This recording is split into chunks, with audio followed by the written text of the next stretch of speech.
Xavier Andre Justo is showing me some of his notes for his upcoming book.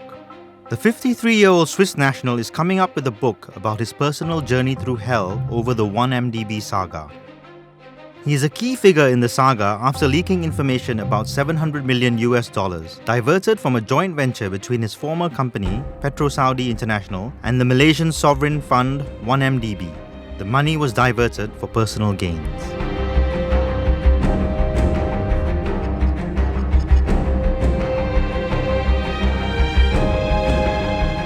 He then spent 18 months in a Thai jail for attempted blackmail of his former PetroSaudi International boss Tarek Obaid and assistant Patrick Mahoney. However, after his release from jail at the end of 2016, he started clearing his name and going after the duo. He has filed complaints in Switzerland and England that have sparked off investigations. Now in Malaysia for the third time since our general elections, Justo finds himself treated like a celebrity for his role in the 1MDB expose. I don't mind.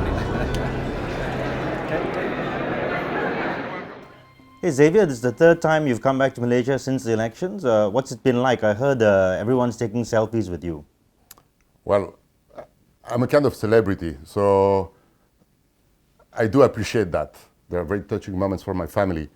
After all the suffering, after all the experience we went through, it's very touching for me to go in KL, that people ask to take picture of me.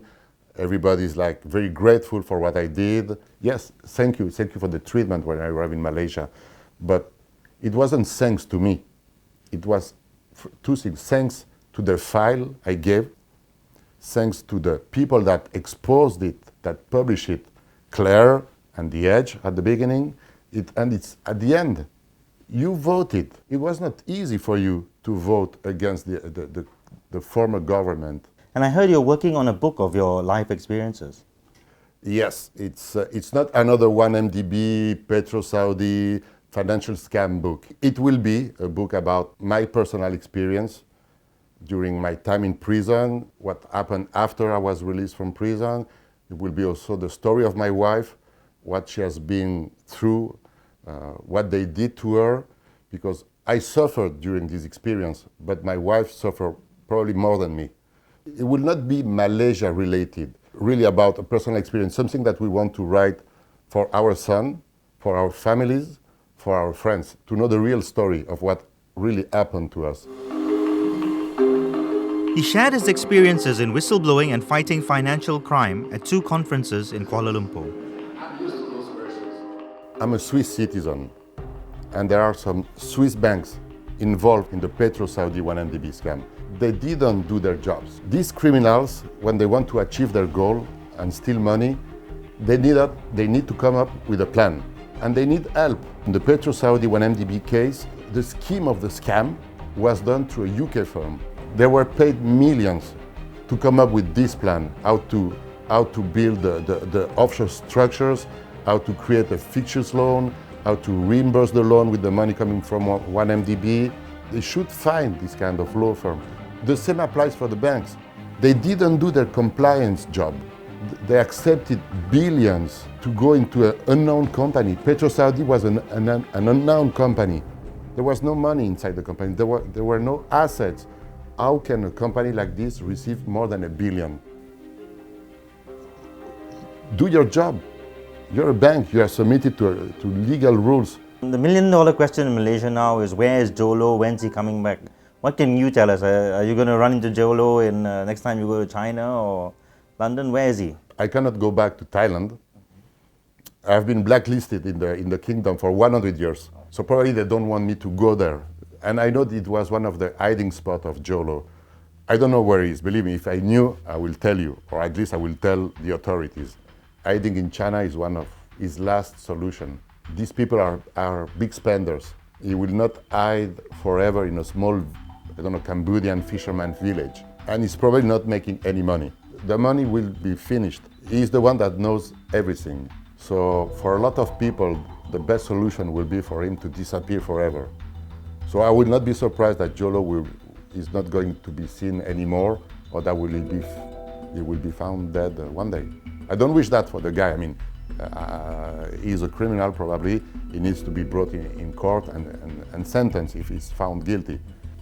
And you've talked quite a bit about your son and your wife Laura. The whole family has been through quite some difficult times. How would you like to express that journey? So some people are still asking me, but so now you have been reunited. Why are you still fighting? Is there any financial interest? And my honest answer, there is no financial interest in this battle. It's costing me a lot of money. I did a mistake. I gave those files from Thailand. I should have gone back to Switzerland. I didn't, my mistake. So my 18 months in jail were a lot of suffering. It's not forgiven. What they did to my wife, what they manipulated her, they threatened her. My son was 8 months when I was arrested. When I came back, he was more than 2 years old. Pretty much half of his life, I wasn't there.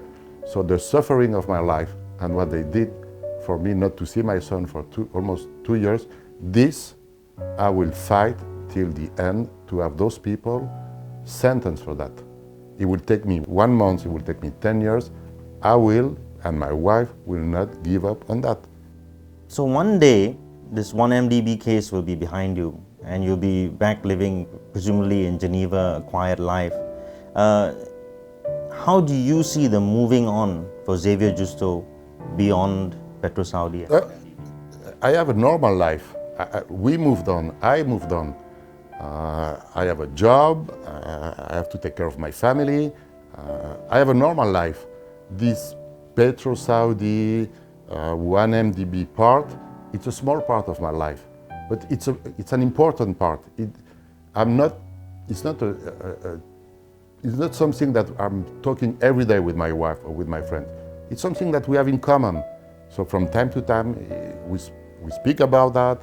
We have to do legal stuff for that, but it's not our main concern in life. Our main concern is like for everybody, to live, to take care of your family, to see your friends, to be happy in life. We are happy now, since my release, we are happy.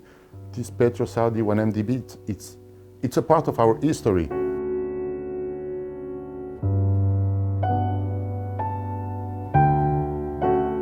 He's determined to move on in life, but not before he plays his part in bringing those responsible to justice.